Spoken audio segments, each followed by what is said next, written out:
On Thursday, March 18th, I woke up to the news that a 21-year-old, Robert Aaron Long, shot and killed 8 people in Atlanta, Georgia.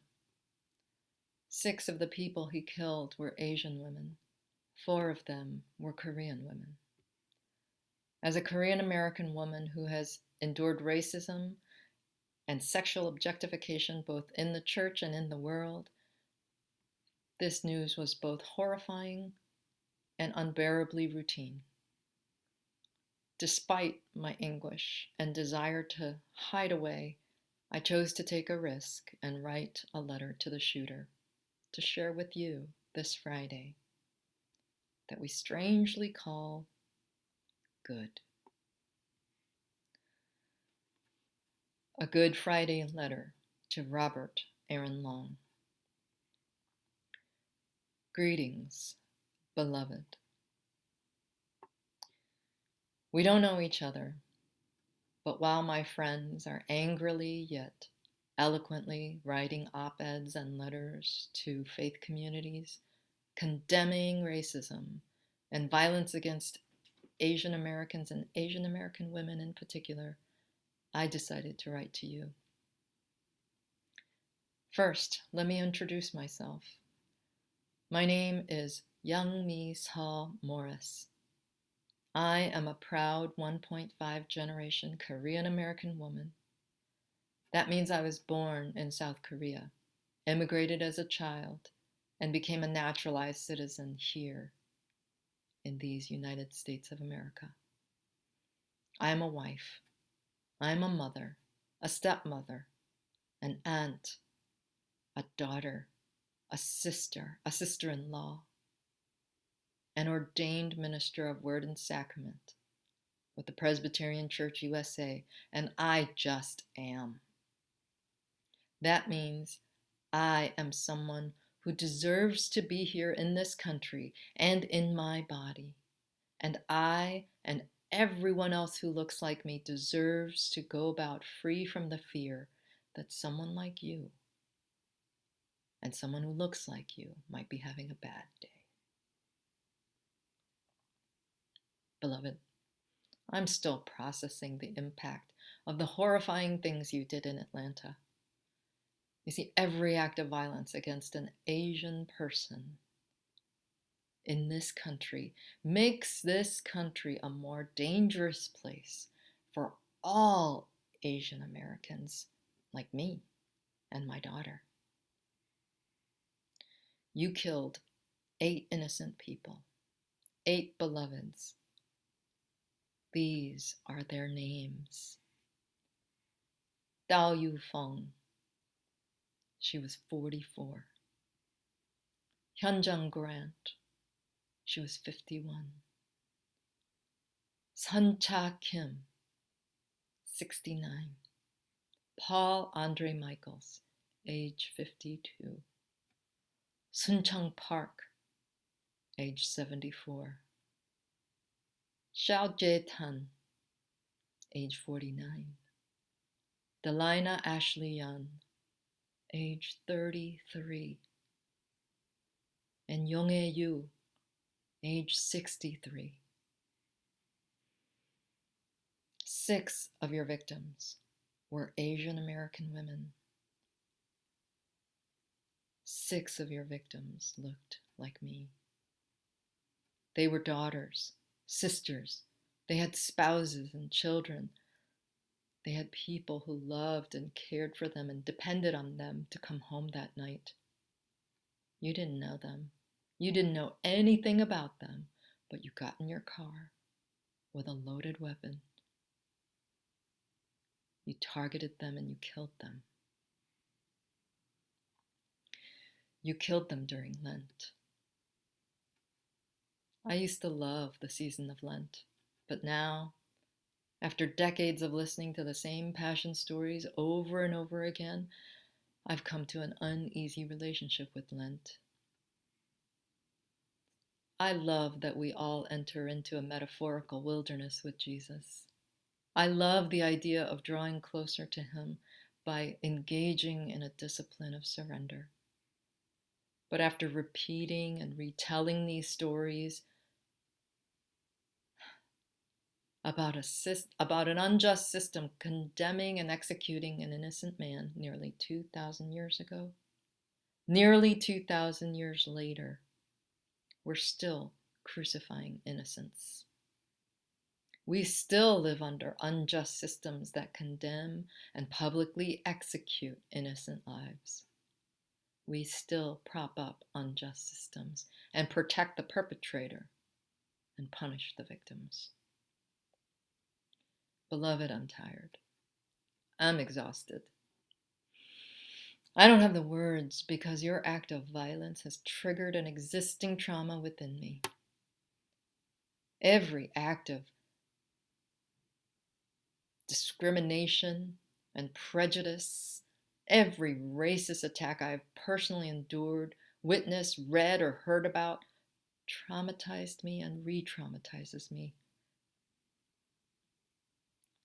And the conspiracy of our two cultures, American and Korean culture, they both unjustly blame victims of assault.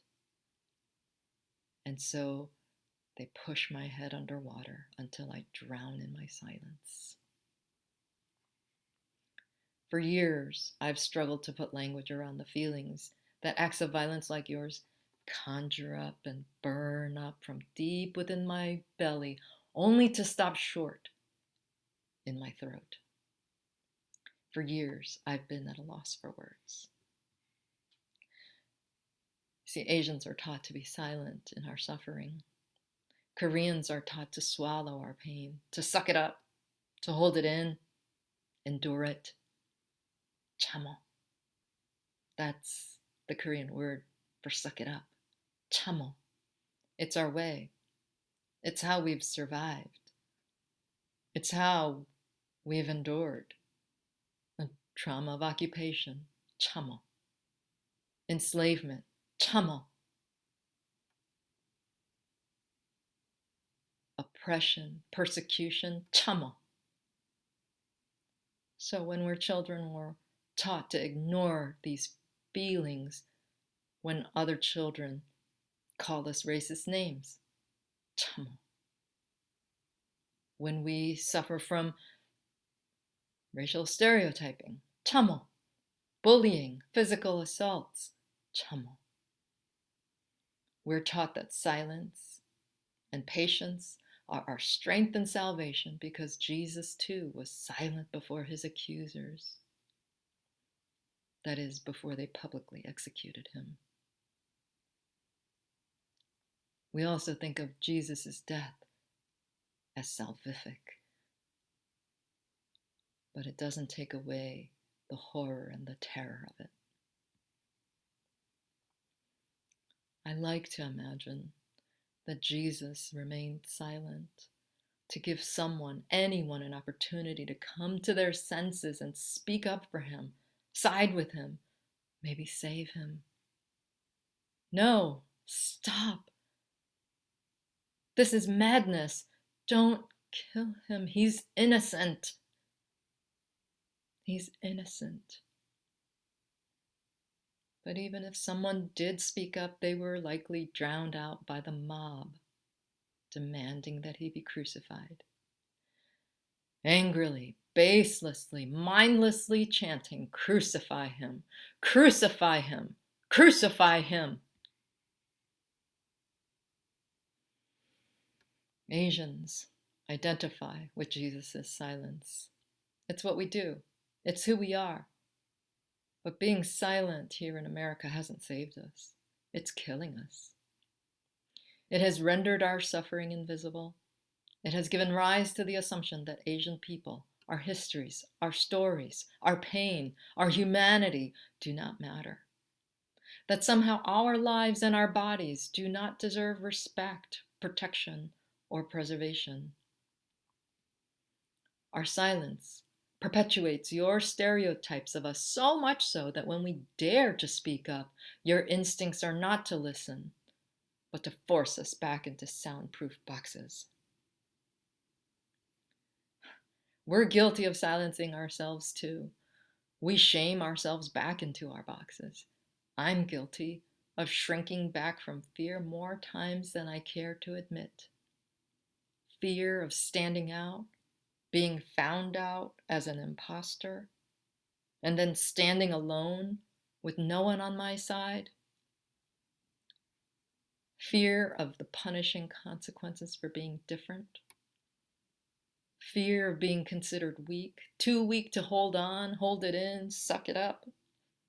Fear of giving up. Fear of losing my place within the community. Fear of being judged a loser. Do you know how it feels? Do you know how it feels to be crushed under the weight of your own silence, but fear the wrath of your community more if you should come out and be your authentic self and speak your truth? Truth that may be different, that doesn't fit the mold, doesn't measure up. Maybe you do. Do you know the pain of isolation, even in a crowd, a group, your group? Have you ever felt desperate to be seen as you are, imperfect and messy, and still be accepted and loved? Do you know this feeling? Do you know this desperation? Maybe you do. If you do, I can see myself in you. And just maybe you can see yourself in me and others who look like me.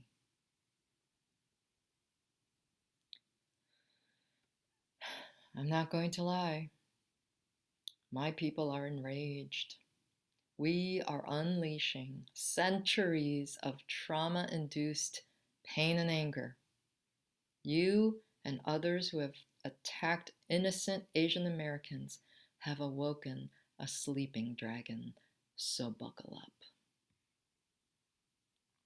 Something you might not know about Asian people: we don't ever forget, and we tend not to forgive, especially when someone hurts our family. I know. Trust me, I'm aware of what the scriptures say about forgiveness. And in case you don't know, let me tell you, forgiveness is not a free pass from consequences. You may be good with Jesus, but his forgiveness does not erase what you have done. You still murdered 8 innocent people. You brought unspeakable pain and suffering to their families for the rest of their lives. You have enraged and outraged the larger Asian community. Forgiveness does not excuse you from having to make amends and restitution. It does not mean the families of those you murdered have forgiven you. And if they ever do, it won't be so much because of you. It will be more about them. Because forgiveness is how victims begin the healing from monstrous, unjust crimes and sins committed against them. Yes, sins. Because, beloved, you shall not kill.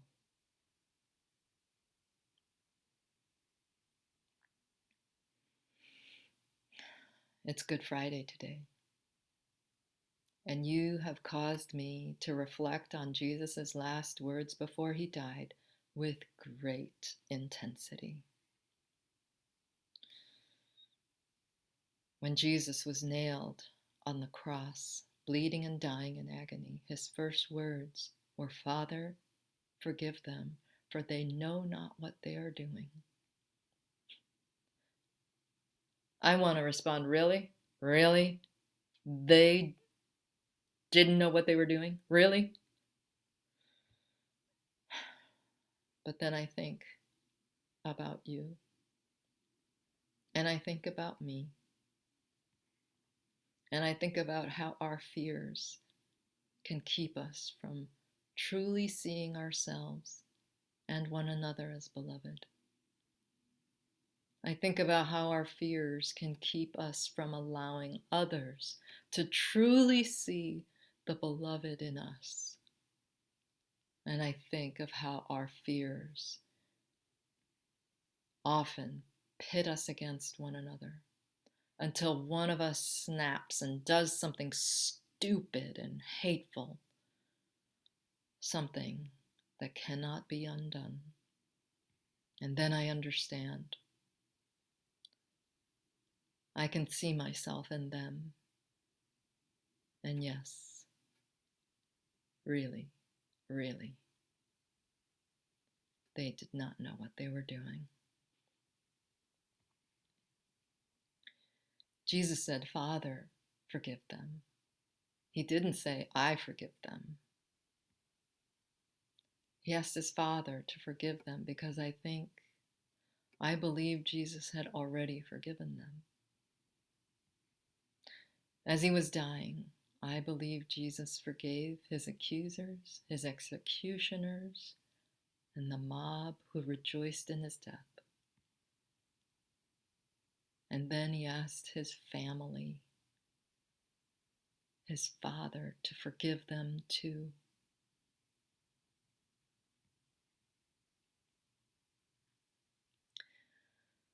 Beloved, forgiveness is gut-wrenching. If you or anyone believes forgiving is easy and one and done, you have never done the real work of forgiveness. Good Friday isn't good because it's easy. Good Friday is good because it's so damn hard. And only those who wade through the injustice of Jesus' death know why we call it good.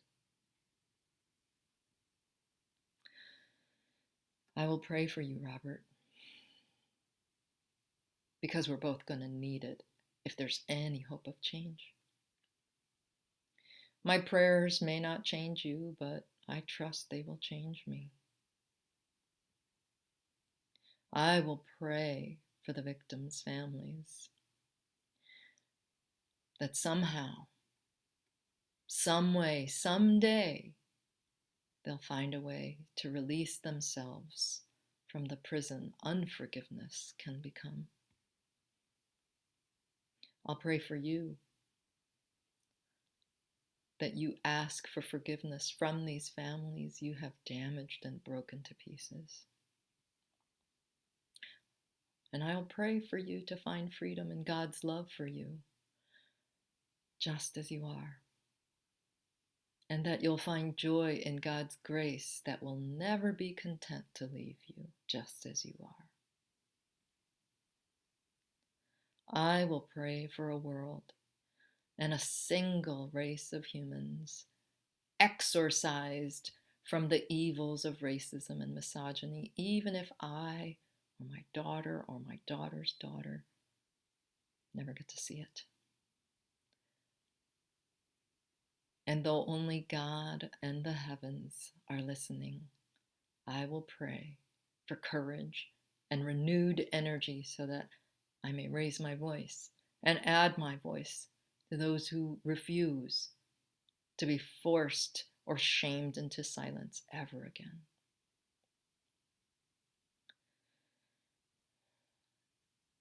May you be overwhelmed and overtaken by God's transforming mercy, Robert.